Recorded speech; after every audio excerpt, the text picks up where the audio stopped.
One of the things that I love is that two films idea of your life. And there's like two stories you can tell. One that is safe and full of regret, and one that is risky and full of pride and joy.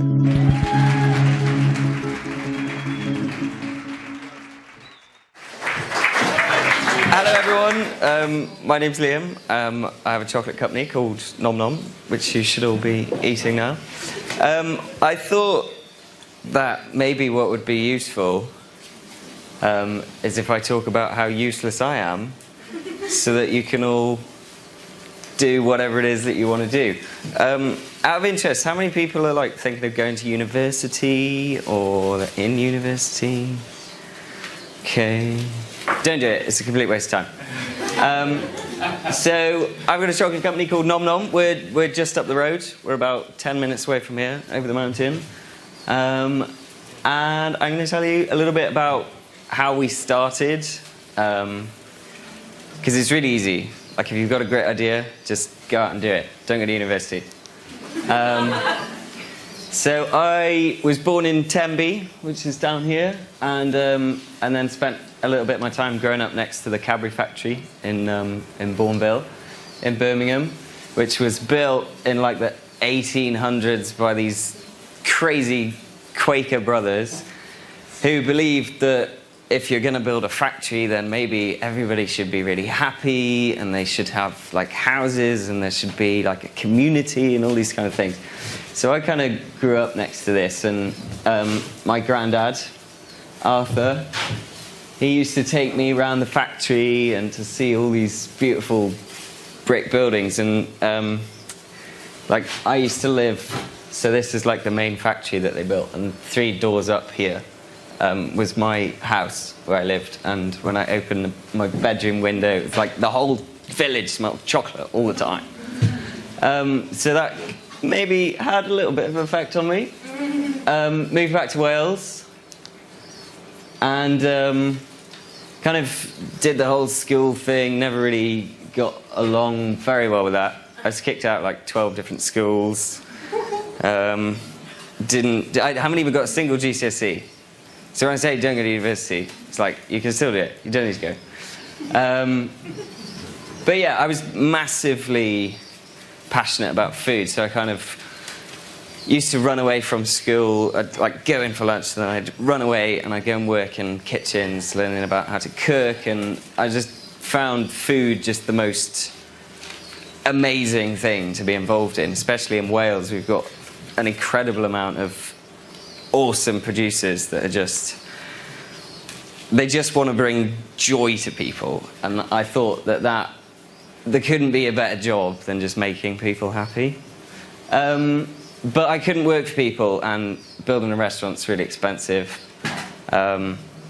So after about the 11th time I got sacked, I thought, hey, I'll start a chocolate company. So I was always like making chocolates. I never lost the whole chocolate thing. My granddad used to take me to, they had like this Cadbury staff shop where all the like gone wrong ones would go, and you could turn up and he'd come out with like cases of chocolate. And one day he gave me £50, which was a lot of money. I was like 10. And I went there and he said, Liam, you spend this £50, and he was Irish, and like make it into another £50. So I was like, okay, that's an interesting idea.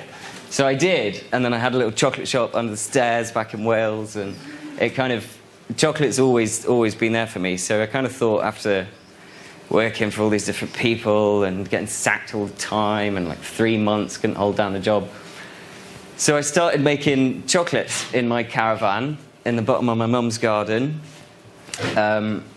with a little bit of money that I had saved up. It was about like 250 quid or something.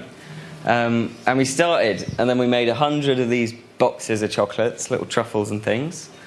And I just took them round to the local shops, delis, and people liked them, and they bought them. They paid money for it. It was brilliant. So I went to the Prince's Trust, and they gave me a £3,000 loan, which you have to pay back, and tell you everything you need to know about business. I mean, I am useless. I can't do emails, I can't do phones, I can't work a computer. the very fact that I managed to pull a presentation together is a miracle. So they really helped me through understand, what profit margins, how much you've got to sell to make money, how much it's going to cost, what if everything breaks down, and just made it really easy to understand, because it is really easy to understand. And so many people go on and on and on about, if you're going to start a business, you've got to worry about risk and nonsense like this. And it was just about making sure that we sold it for more than it cost us to make it. And we were off. So we had this £3,000 loan, and we didn't have any money for anything. I mean, the design on it's dreadful. My granddad, again, good old granddad, gave me one of these old stamping kits. And the first, 400 bars or something, we were there with this stamping kit, and we were stamping each individual letter. And then we had a bar called Llaethu Llaeth at the time, which means dairy milk in Welsh. And there was 2 L's, and there was only 2 L's in the thing. And then eventually we figured out that we could sellotape all the different stamps together, and we could do whole words in one. And then we had these horrible little stickers that we used to put on it. But it worked. People loved it, and they bought it. And with that, we moved to so we went from a caravan to a caravan park in Llanstefan. It was like a disused restaurant thing. One of my friends said, "Oh yeah, I've got this caravan park. Yeah, there's this little bit of space." And there is tons of space everywhere. I mean, if you've got an idea, there is always somewhere to do it. And I mean, this place cost us 30 quid a week. So we could just do it. It was like suddenly we had this thing. It was a real thing. It was like I went from a caravan, I sold a few chocolate bars, and now we've got this kitchen. So with the £3,000, we were meant to buy all kinds of equipment. It didn't work. We had to send half the equipment back to get the cash to buy the stuff to make the chocolates, and it was a mess, but it worked. And then there was, within about 6 months, so our first year we did £104,000. We were profitable. We had the profit margins were right. Everything was fine, but we just didn't have any cash. Because it just kind of took off and kept going. So there were 6 of us in this teeny kitchen. I mean, literally, there were 6 of us in there. So it was kind of taken off a bit, and I mean, still, we couldn't afford the tooling charges to get the boxes made for the display boxes, because the shops call up, they'd be like, "Liam, we can't display them in anything, you need to have a display box." So I was like, okay, so we need to make a display box. So we had these sheets of cardboard, and there we were every night, cutting out with a Stanley knife these sheets of cardboard. And we did that for 3 months, and then we're like, now we can afford the tooling charge. Anyway, I used to help this farmer called Bill, who lived on a farm next door to where my mum lives, where's the caravan that we started in.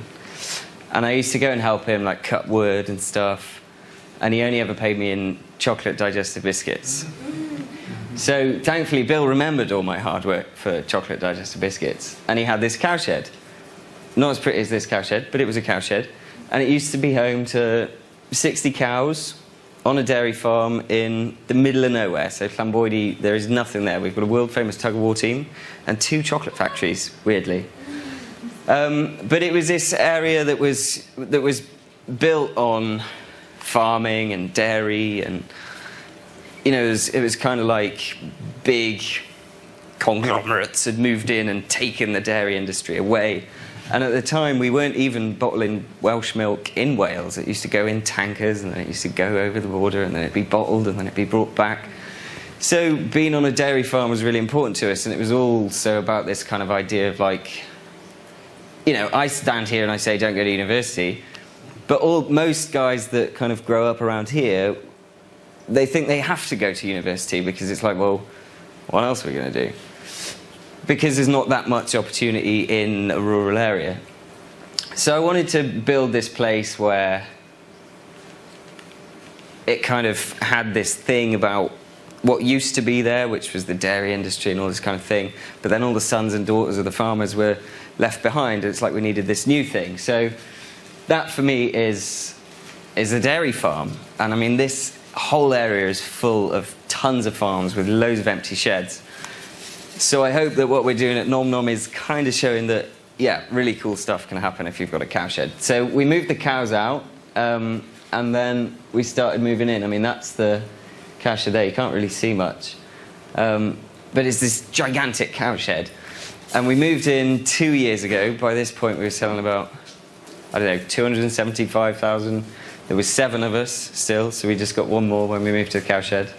And there we are, like on the floor, eating chips. And it was built just by me kind of going out in a van, filling it full of chocolate, just driving around, and not coming back until all that chocolate was gone. I used to just turn up shops, please sir, will you buy my chocolate? And they did, and it worked. And then we managed to get 7 people, and we were making all these chocolate bars. They were still all individually hand-formed. I mean, even now, these chocolate bars, the wrappers are stuck down with Pritt stick. I mean, you really don't need to be clever about it.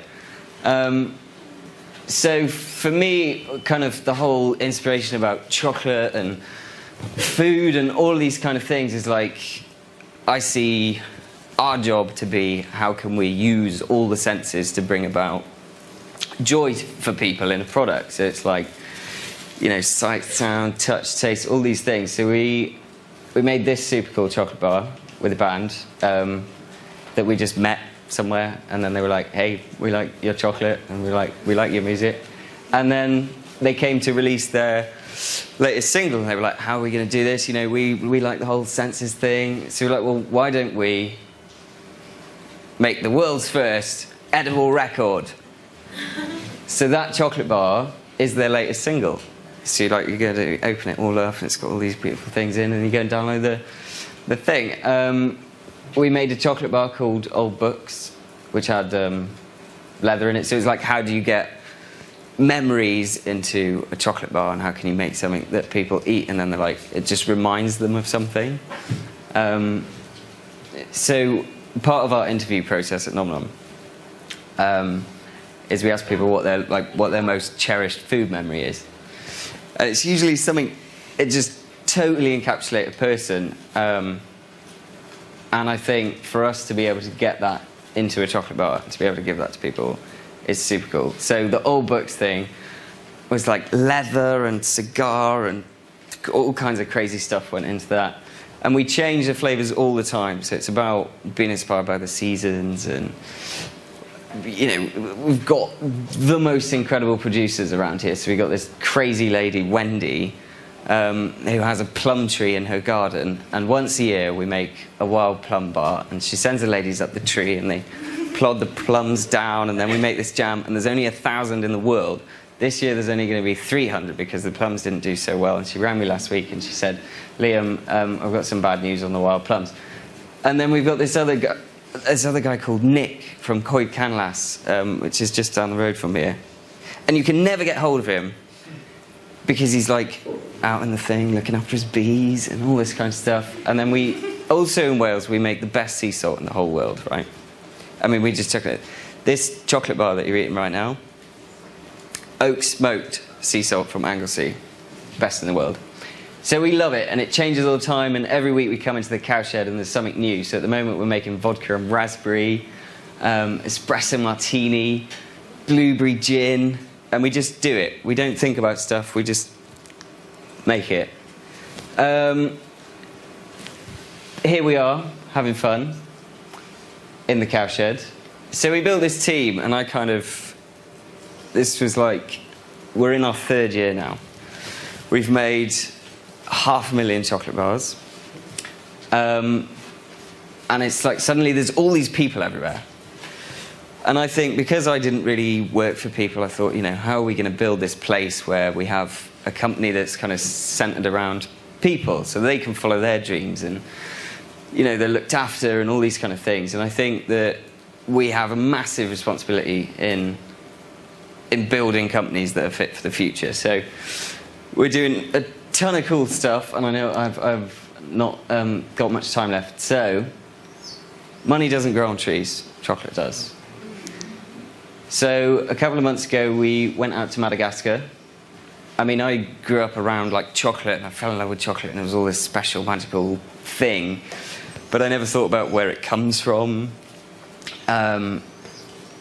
So we went out and we found out that the chocolate industry is in a bit of a mess.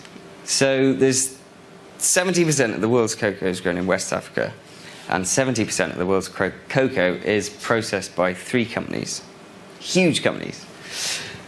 So we thought about how we could maybe change that and add value further down the supply chain. So we went out to Madagascar and we found these awesome people.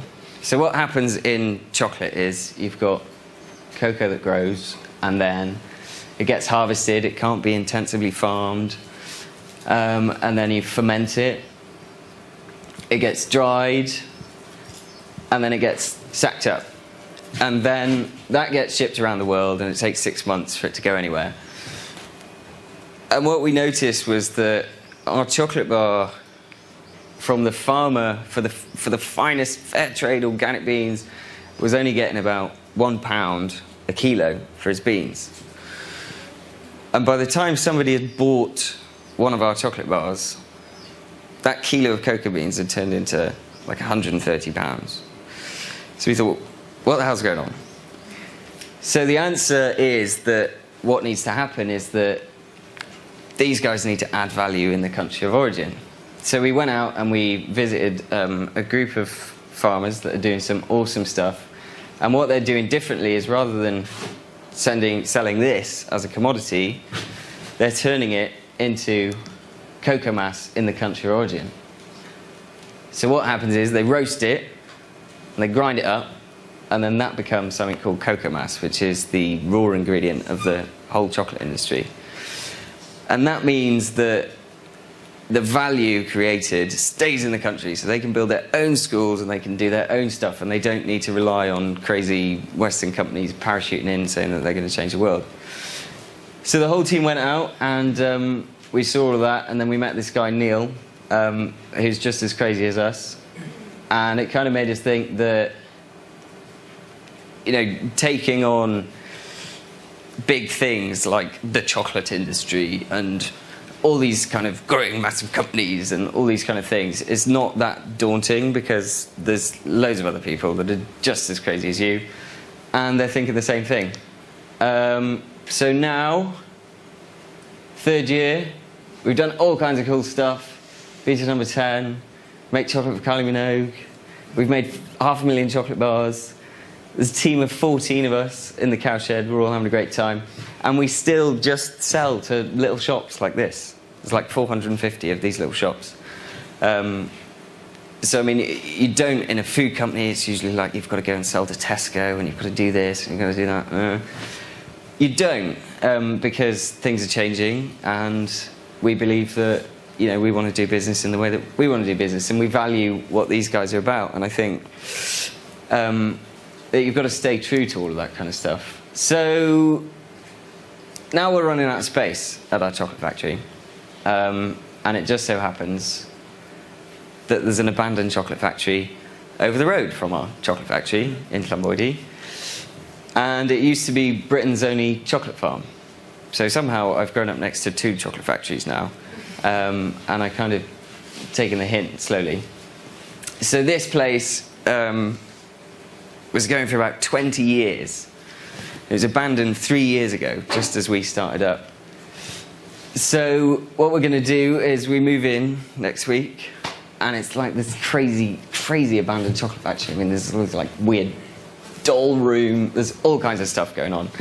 And what we want to do is turn it into a place which we feel farms need to be more like. I mean, why can't we have a place where there's a brewery and a chocolate factory and a bakery and a cheesemaker and all these kind of things? And why can't people come and stay and learn how to, like, you know, code and do all this cool stuff that's going on around here?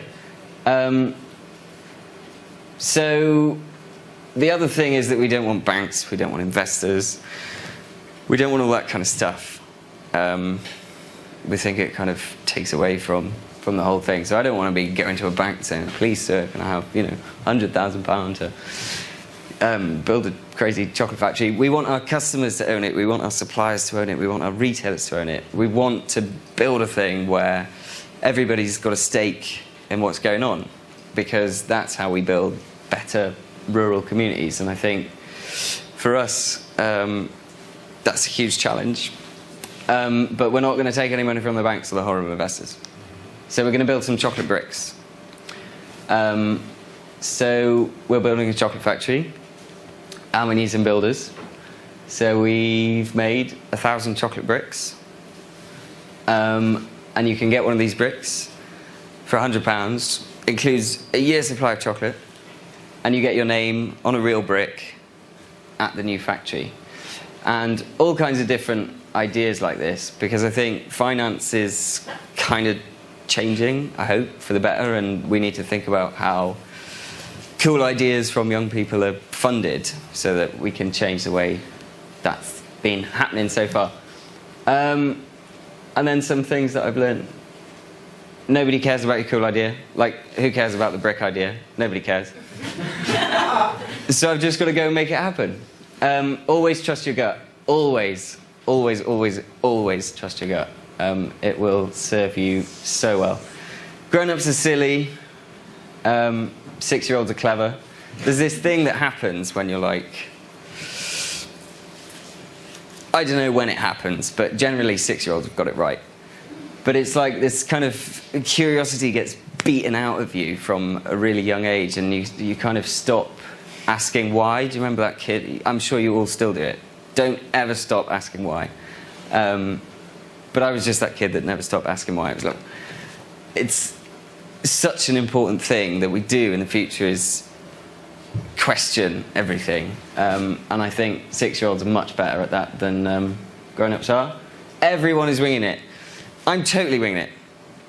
Most people are winging it, and I think that once you recognise that, it kind of makes it easy. Don't be afraid to fail. Never get a mortgage. Bite off more than you can chew. I have totally bitten off more than I can chew. But it's going to be fine. Don't be precious. Share everything. The currency of the future is ideas. Believe in yours, and never run out of milk. Thank you.